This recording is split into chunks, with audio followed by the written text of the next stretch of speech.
তিন দিন পেছালো চাকসু নির্বাচন। 12 অক্টোবরের পরিবর্তে ভোট হবে 15 অক্টোবর। বিকেলে নির্বাচন কমিশনের সভায় এই সিদ্ধান্ত নেওয়া হয়। কমিশনের তরফে বলা হয়েছে, গতকাল অনুষ্ঠিত মতবিনিময় সভায় প্রচারণার সময় কম হওয়ার কারণে অনেক প্রার্থী ভোটের তারিখ পেছানোর দাবি জানান। তারই প্রেক্ষিতে কমিশন ভোটের তারিখ পেছানোর এই সিদ্ধান্ত নেয়।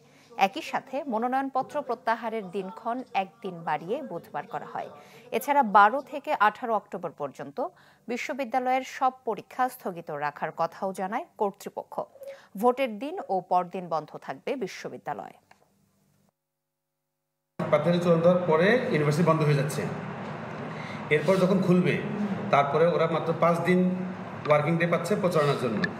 আর চট্টগ্রাম বিশ্ববিদ্যালয়ে যেহেতু শহর থেকে দূরে, তারা এক্সপেক্ট করতেছে যে রবিবার বা সোমবার হয়তো সকল প্রার্থী বা সকল শিক্ষার্থী এসে বিশ্ববিদ্যালয়ে নাও পৌঁছতে পারে। অ্যানোনিমাস সিদ্ধান্ত অনুযায়ী চট্টগ্রাম বিশ্ববিদ্যালয়ে চাকসু হল এবং হোস্টেল সংসদ ইলেকশন 12 তারিখ রবিবারের পরিবর্তে 15 তারিখ বুধবারে নির্ধারণ করা হলো।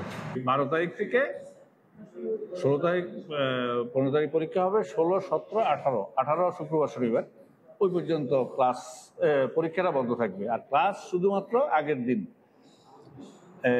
মানে যেদিন ভোট হবে 15 তারিখে, 14 তারিখটা আমরা ক্লাস সাসপেন্ডের কথা এখনো বলিনি। আমরা সিদ্ধান্ত নিয়েছি এই ধরনের একটা রিকোয়েস্ট আমরা করব।